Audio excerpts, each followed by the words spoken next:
السلام علیکم، بسم اللہ الرحمن الرحیم، اللہم صلی علی محمد و علی آل محمد۔ میں ہوں آپ سب کا احباب سجاد۔ ہم نے علم نجوم کے اوپر اسٹرالوجی پہ بھی اپنا ایک پروگرام شروع کیا ہے تاکہ لوگوں کو رہنمائی دے سکیں، یہ ایک پورا علم ہے۔ اچھا، اس میں ایک مہینے میں قمر جو ہے عقرب کے اندر آتا ہے، اسے ہم کہتے ہیں قمر در عقرب۔ نجوم کی کتابوں میں بزرگان دین نے لکھا ہے یہ 2.5 دن یا 2.25 دن جو ہے تمام چیزوں کے لیے اچھی نہیں ہوتے۔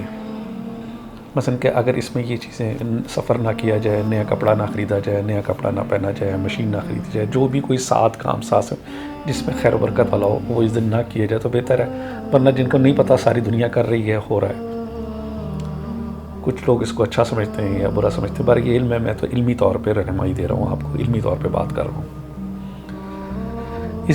میں اب آپ کو بتا رہا ہوں جولائی کا قمر در عقرب۔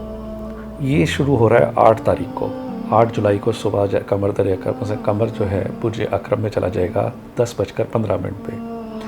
لیکن آپ اس کو کوئی 8 گھنٹے پہلے سے لے لیں، اس کی نحوست 8 گھنٹے پہلے ہی شروع ہو جاتی ہے قمر در عقرب کی، اور یہ رہے گا 10 تاریخ کو دوپہر 1 بجے تک، ٹھیک ہے۔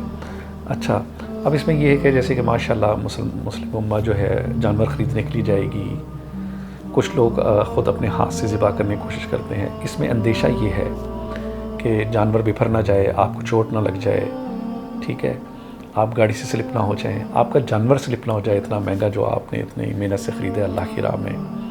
تو صرف بتانے کا مقصد یہ ہے قمر در عقرب میں ہر چیز میں ذرا دھیان سے، احتیاط سے آپ نے کام لینا ہے۔ جانور کو اتارتے وقت بھی، ذبح کرتے وقت بھی چھری بڑے دھیان سے پھیرنی ہے کہ بجائے جانور کے یہ نہ ہو کہ آپ کے ہاتھ کو زخمی کر جائے، جانور آپ کے ہاتھ سے نہ نکل جائے۔ اس دفعہ یہ واقعات زیادہ ہوں گے۔ اور اب اس میں ایک اور، جیسے میں نے کہا کہ نجوم میں یہ لکھا ہوا ہے کہ نئے کپڑے نہ پہنیں، عید کا دن ہے، نبی قسم نے کہا اچھے کپڑے پہنو تو ضرور پہنیں، کوئی ایسی بات نہیں، لیکن احتیاط کریں۔ نئے کپڑے پہن لی ہیں، آپ کی سمجھیں قمر در عقرب ہے تو صدقہ خیرات دیں۔ اچھا، ایک اور حدیث میں نے نبی کرم صلی اللہ علیہ وسلم نے فرمایا کہ جو نئے کپڑے کے اوپر 3 مرتبہ سورت قل اعوذ برب الناس مالک الناس الہ الناس پڑھ کر دم کیا جائے، دم سے مراد پانی پہ پڑا جائے، اور اس کپڑے کے چھینٹے نئے کپڑے مارے، اس سے خیر و برکت آتی ہے۔ آپ اس طرح کر کے نئے کپڑے پہنیں، خوشیاں منائیں عید کی، اور قمر در عقرب کو ایک سائڈ پہ رکھیں، لیکن اپنے جانوروں کی بہت احتیاط کریں، جب وہ آ سکتے ہیں، بیمار ہو سکتے ہیں، ٹکر مار سکتے ہیں، بچوں کو دور رکھیں، چھریوں سے دور رکھیں، اور جانور کو بڑے احتیاط سے اتاریں۔ اس مہینے کا جو قمر در عقرب ہے، میں نے اس کا آپ کو دن بھی بتا دیا ہے، ٹائم بھی بتا دیا ہے، اس کو احتیاط سے گزاریے گا۔ السلام علیکم، اللہ حافظ۔